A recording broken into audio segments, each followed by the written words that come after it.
Imagine being completely destitute, like you are staring starvation right in the face. Yeah, a total nightmare. Right. And you bear the guilt of a horrific betrayal against your own blood. You have zero money, zero leverage, and absolutely no right to demand a single thing from anyone. You're just completely helpless. Completely. Now, imagine standing in that wretched condition before the most formidable absolute dictator on the planet. By all geopolitical logic, you should be ignored or, executed. Yeah, that would be the standard historical outcome. But instead of casting you out, this dictator throws open the doors to his royal treasury. He gives you the keys to his empire and commands you to take the absolute best of everything he owns. It makes no sense from a human perspective. It really doesn't. Welcome to Reform Thinking. I am thrilled you are joining us for today's deep dive. We are unpacking a highly specific stack of theological sources focused on a brief 5-verse section of Scripture. Yeah, we are looking at Genesis chapter 45, verses 16 through 20. So the mission of this deep dive is to figure out how a short administrative historical account of an ancient Egyptian throne room gives us this massive, startling picture of God's sovereign grace. And his absolute providence, too. Yes. We are looking at the precise method by which he rescues his people from starvation and spiritual ruin. The massive tension sitting right beneath the surface of the text is this. How does a pagan king, an Egyptian pharaoh, become the instrument of salvation for a starving, guilty family of Hebrew shepherds? That tension right there, that is the central puzzle we have to solve today. Right. The text drops us into a scenario of absolute destitution.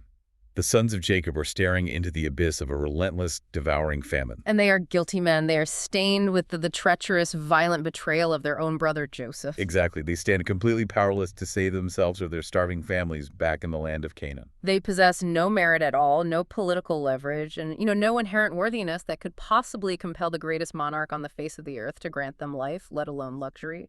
Yet, it is in this dark theater of human inability that the blazing light of divine grace shines most gloriously. I love how you put that. But before we look at Pharaoh's actual decree, we need to establish the physical and temporal reality of this situation. We have to ground the theological claims the commentaries are making. For sure. We are situated in the early 2nd millennium BC, firmly embedded within the patriarchal era. And the commentaries point out that this period operates under what theologians call the dispensation of promise. That framing provides such critical context. We are looking at a historical period centuries before Mount Sinai. So there is no Mosaic law yet. Right, no law. There's no tabernacle. There's no formal priesthood. Israel doesn't even exist as a constituted national entity yet. We are witnessing God's dealings with a nascent, fragile clan of about 70 people. Yeah, God is preserving the physical seed of Abraham to fulfill the unconditional land and seed promises made in the Abrahamic covenant. So the entire narrative revolves around preservation for redemptive purposes. Yes, and the physical threat to that preservation is a catastrophic regional 7-year famine. This isn't just like a bad harvest or a local drought. This is starving the known world. It is destroying the agricultural and economic stability of the entire ancient Near East. Yeah, Canaan, where Jacob and his sons live, relies almost entirely on seasonal rainfall. When the rain stops, well, life stops. But Egypt survives. Egypt survives due to the annual inundation of the Nile River. And crucially, Joseph's God-given administrative genius in storing the grain during the 7 years of plenty. The geographical and political realities here are astounding. The historical data suggests that controlling the grain of Egypt during this era meant controlling the lifeblood of the entire surrounding region. Oh, absolutely. The pharaoh wielded absolute totalitarian geopolitical dominion. His word was viewed as the decree of a literal god by the native Egyptians. Yet the supreme irony the text presents is that this supposed deity is functioning as a mere pawn in the hands of the true sovereign Yahweh. It is so ironic. And furthermore, God's orchestration of geography is brilliant. The commentaries argue that God uses this devastating famine to force Israel into an incubator. An incubator. I love that term. The historical records specifically mention the fertile region of Goshen in the eastern Nile Delta. Goshen was incredibly fertile. It was perfectly suited for their pastoral, shepherding lifestyle. But the sociological function is even more fascinating, right? Oh yeah, it would segregate them from the religious and cultural abominations of the Egyptian populace. The text explicitly states later that Egyptians despised shepherds. Right, so God used a famine to force his people into a cultural quarantine. He was preserving them from the corrupting religious influence of the Canaanites. And isolating them from the Egyptians, too. Yes, isolating them until the iniquity of the Amorites was complete centuries later. Every political edict and every geographical boundary in this text was eternally decreed by God to protect that specific family line. Wow. So we have this massive geopolitical setup, but there is a dramatic literary shift that happens right here in the text. Yeah, there really is. In verses 1 through 15 of Genesis 45, we are in Joseph's private chambers. It is highly emotional. There is private weeping, raw brotherly reconciliation. Joseph reveals his identity. He forgives their treachery and declares that God sent him to Egypt to preserve life. But then, in verses 16 through 20, the focus pivots abruptly. We move from the private, hidden rooms of the vizier's palace to the public, imperial courts of Pharaoh. This structural shift is highly deliberate. The author, under the inspiration of the Holy Spirit, is demonstrating something crucial. What's that? That the private grace of the mediator Joseph must now be officially ratified and authorized by the supreme earthly sovereign Pharaoh. It makes me think of a modern parallel. Imagine a quiet, incredibly tense family intervention happening in a closed living room. Okay, I can picture that. Tears are shed, hugs are given, complete forgiveness happens. It's a completely private family matter. Then suddenly the front door gets kicked open. A presidential motorcade pulls up, cameras are flashing, and a national executive order is signed on live television to authorize and federally fund what just happened in that living room. That is a wild image. Right. Why does the author make this private family dispute a massive public policy event? Because the survival of the covenant people requires public, logistical, and political resources that only the sovereign possesses. The private grace establishes the relational reconciliation, sure. But the public authorization guarantees the physical salvation of the elect line. The resources of an empire are required to move and sustain them. That makes a lot of sense. Additionally, this public decree is the literal historical trigger that initiates the fulfillment of the dark prophecy God gave to Abraham back in Genesis 15:13. The prophecy that Abraham's offspring would be sojourners in a foreign land? Yes, they would be afflicted for 400 years. The text we are examining today is the mechanism that moves them into that foreign land. So the grace offered by Joseph is now backed by the full weight and treasury of the Egyptian empire. When you think about it from that perspective, you realize how God orchestrates massive geopolitical events. We are talking about regional climate disasters like famines. Shifting agricultural economies, too. Yeah, and the royal decrees of pagan monarchs all moving in perfect synchronization to care for a single broken family of shepherds. It really shatters the illusion that God only operates in the religious sphere. He is the architect of all human history. The scope of providence is total. The text demands we recognize that. It really does. Let's transition into the actual text of Pharaoh's decree. We see this begin in verse 16.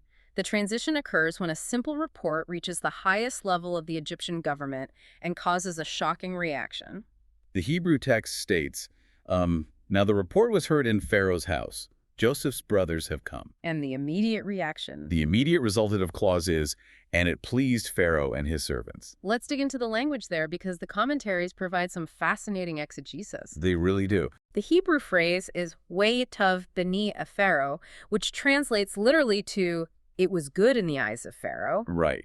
And when the Greek Septuagint translates this, they use the word ekir, meaning he rejoiced or he was glad. The authorial word choice requires careful attention here.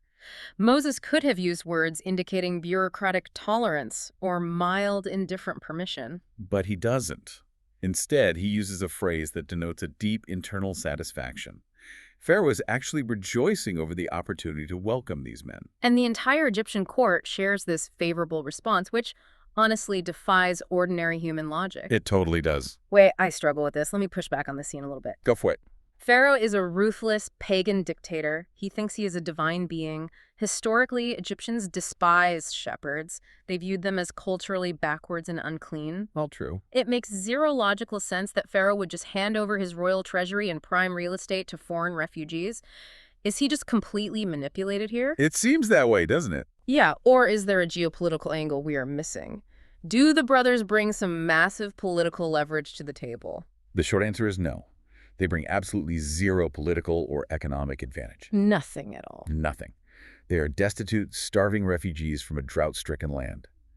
In a world where foreign shepherds might easily be viewed with suspicion, hostility, or even enslaved for border labor, Pharaoh's favorable response is astonishing.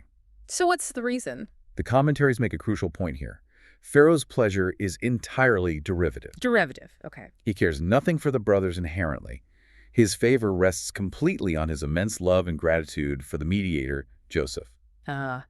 Because Joseph saved Egypt from total economic collapse. Exactly. Therefore, Joseph's brethren become the beneficiaries of the king's favor. If we connect this to the theological realities, the application the commentaries draw is massive.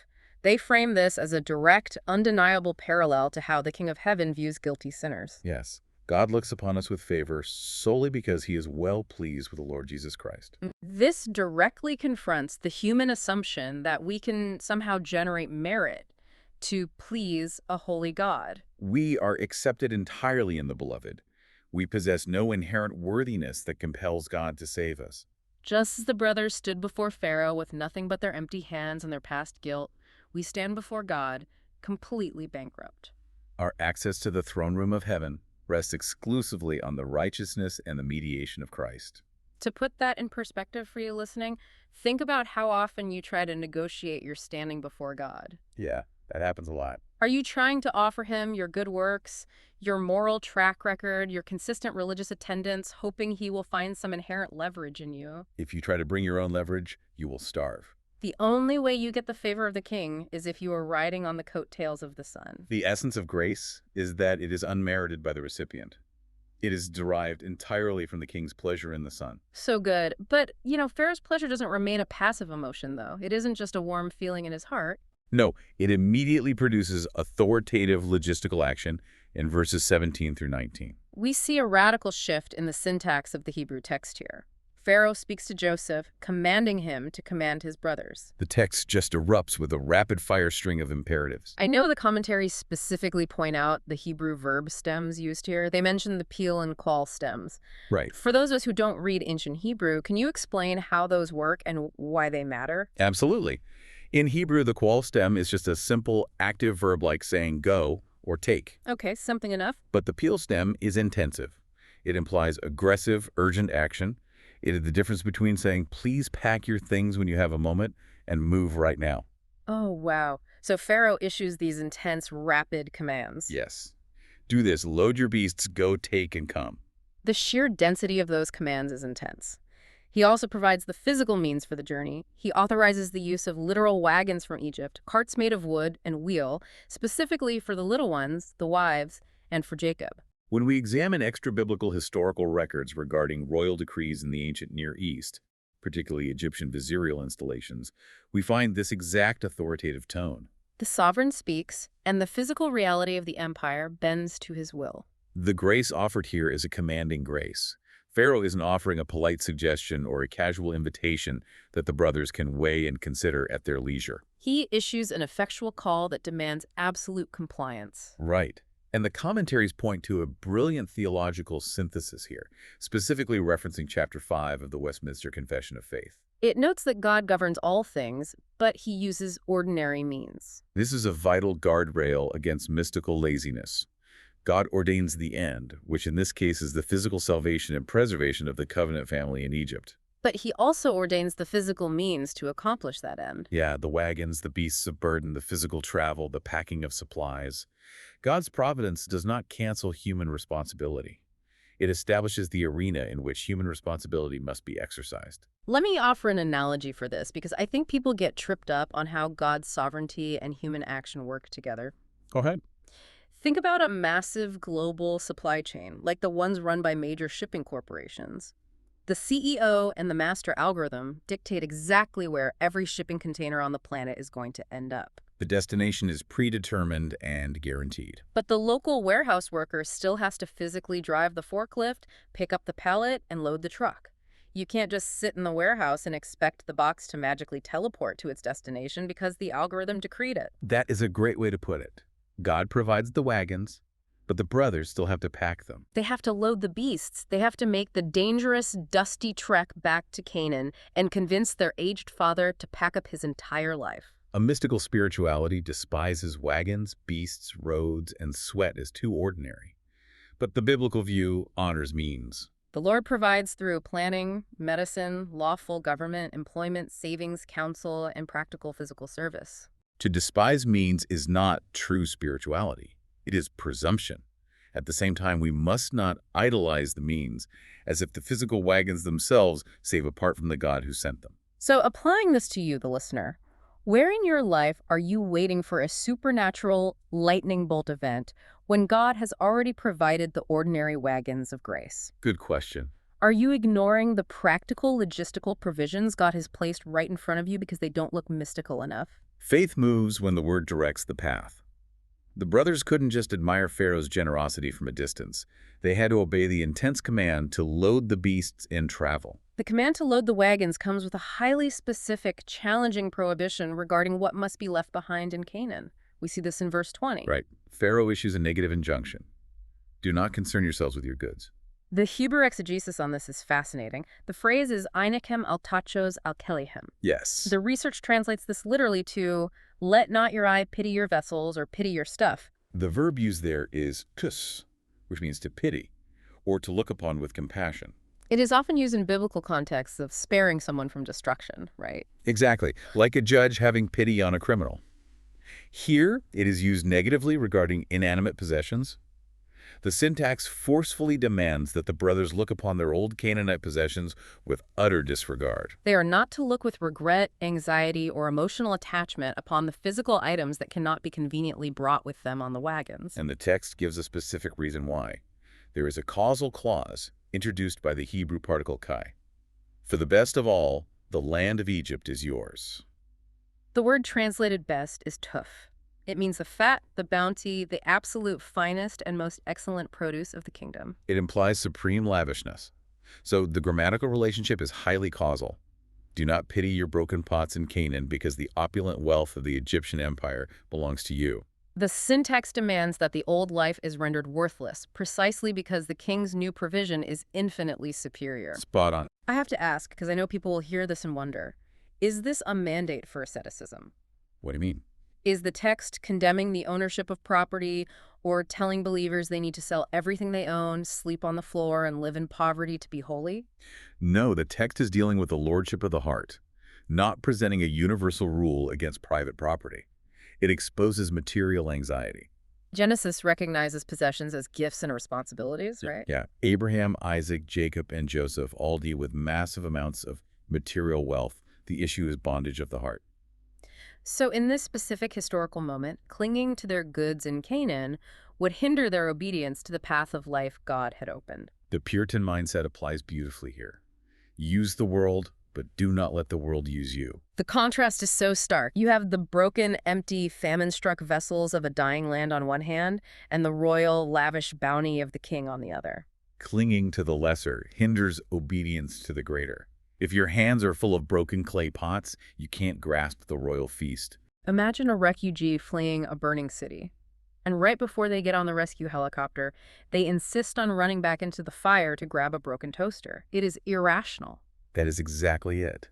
What the Lord provides ahead must outweigh what fear clutches behind. Possessions become false refuges when we fear that obedience will make us poor. The world says, you are what you can carry. God says your life is safer in my promise than in your storage units. Wow.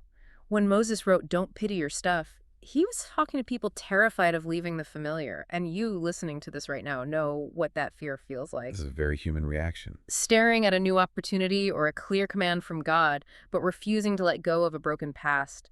What are the broken clay pots of Canaan in your life? What are the worldly ambitions, the material anxieties, the sinful habits, or the pride that you're pitying? What are you looking back at with regret, refusing to leave behind, even as the king's wagons are waiting to take you to the feast?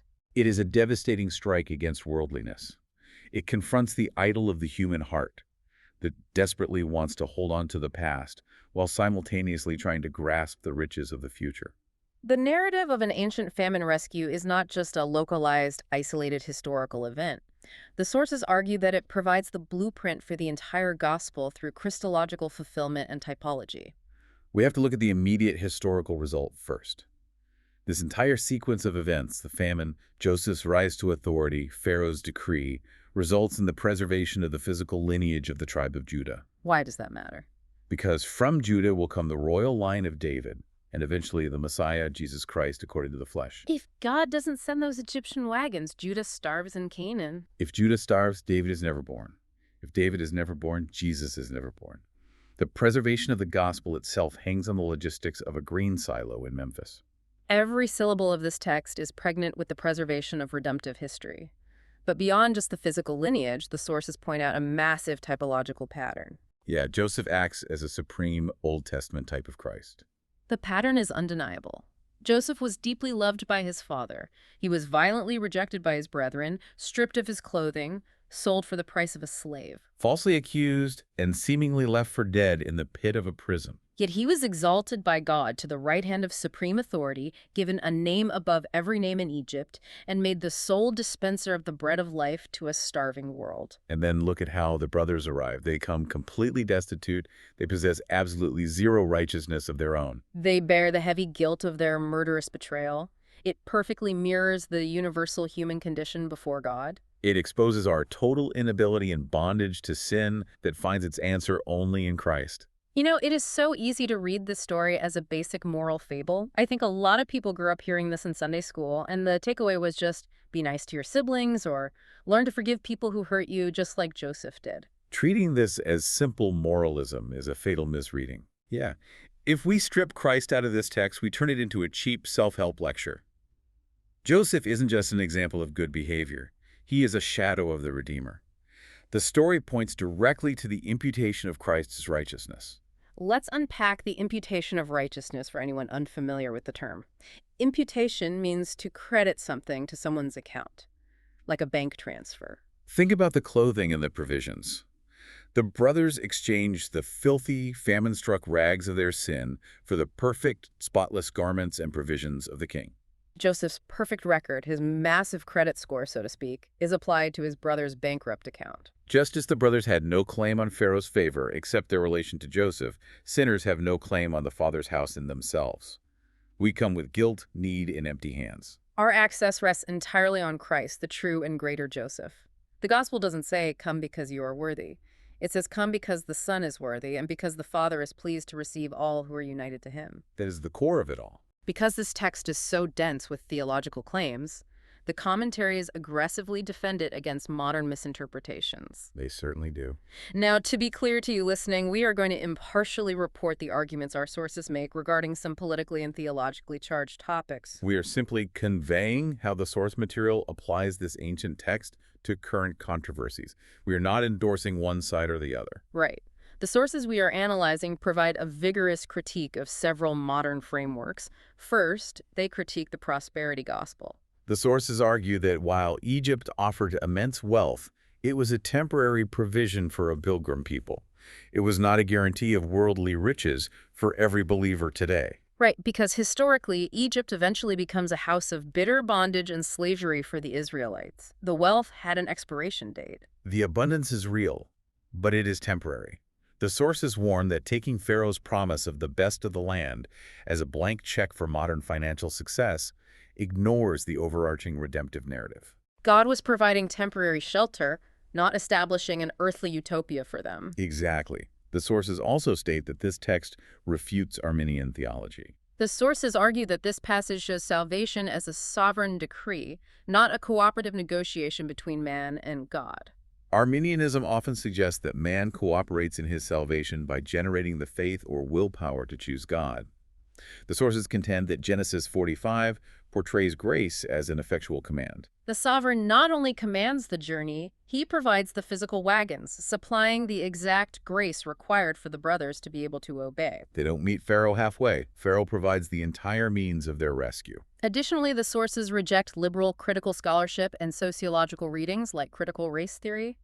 They argue that attempting to reframe this biblical narrative as a mere class struggle between oppressed Hebrews and oppressive Egyptians commits violence against the text. The sources view the text not as a sociological textbook on racial or class reconciliation, but as a literal historical demonstration of God's absolute sovereignty over nations to protect the messianic line. They insist on the literal historicity of the wagons, the famine, and the royal court, rejecting any theory that views this as a mythical allegory for class warfare. Setting those modern debates aside, let's look at the original audience. Moses wrote the book of Genesis to the Exodus generation. These were the Israelites wandering in the wilderness, massive crowds of freed slaves. They were constantly gripped by the terror of starvation and the idolatry of fear. Picture them standing in the barren, howling wilderness of Sinai. They grumbled against Moses constantly. They doubted the goodness of God. They idolized the leeks and garlic of their former Egyptian bondage. They constantly feared that Yahweh had brought them into the desert to execute them through starvation. Moses uses this specific history of Joseph and Pharaoh to assault their unbelief. He is proving that if God could command the most powerful monarch on earth to empty his royal storehouses to feed 70 starving shepherds, then God could certainly conquer the Canaanite giants and provide a table in the middle of the desert. Moses is pressing the doctrine of divine omnipotence upon their hardened consciences. He provides a massive, undeniable historical precedent of God's saving grace to stir up an unyielding confidence in God's covenant promises. How does understanding that original audience, a group of terrified, grumbling people sitting in the sand, change how we consume this text today? It prevents us from viewing this as abstract, dusty history. It becomes an urgent call to joyful, fearless obedience. It demands that we stop our murmuring. It tells us that the God we serve dictates the rise and fall of empires. It calls the original audience, and us, to strike our tents and march toward the promises of God without looking back at the broken vessels of the past. We have covered a massive amount of ground in this deep dive. We have seen that God's sovereign decree of grace operates through a mediator. It uses ordinary logistical means like wagons and travel plans. And it demands both our absolute obedience and our total detachment from a dying, famine-struck world. The Lord's sovereignty is not cold machinery. It is the wise, holy, and fatherly rule of the living God. He doesn't react to famine in a panic. He prepares the provision before the famine even arrives. That is such a comforting reality. I want to leave you, the listener, with a final lingering thought that we haven't touched on yet. Consider the sheer psychological shock when those Egyptian wagons finally rolled into the dusty, arid hills of Canaan. Oh, that must have been a scene. Genesis records that when Jacob, the aged patriarch, heard the news and saw those carts, he was initially numb with disbelief. His heart stopped. He could not process it. It completely defied everything he knew about his circumstances and his own logic. Ask yourself, how often does God's grace appear in your life, looking like Egyptian wagons? So foreign, so unexpected, and so completely contrary to your own meticulous plans that your first reaction is sheer disbelief rather than joyful acceptance. We plan for rain, and God sends a fleet of foreign vehicles instead. When the king sends the wagons to rescue you, will you have the eyes to recognize them? That is the genuine question of faith. Will you trust the provision, or will you stare at the wagons in doubt? Thank you so much for joining us on this deep dive into God's sovereign grace. We will catch you on the next one.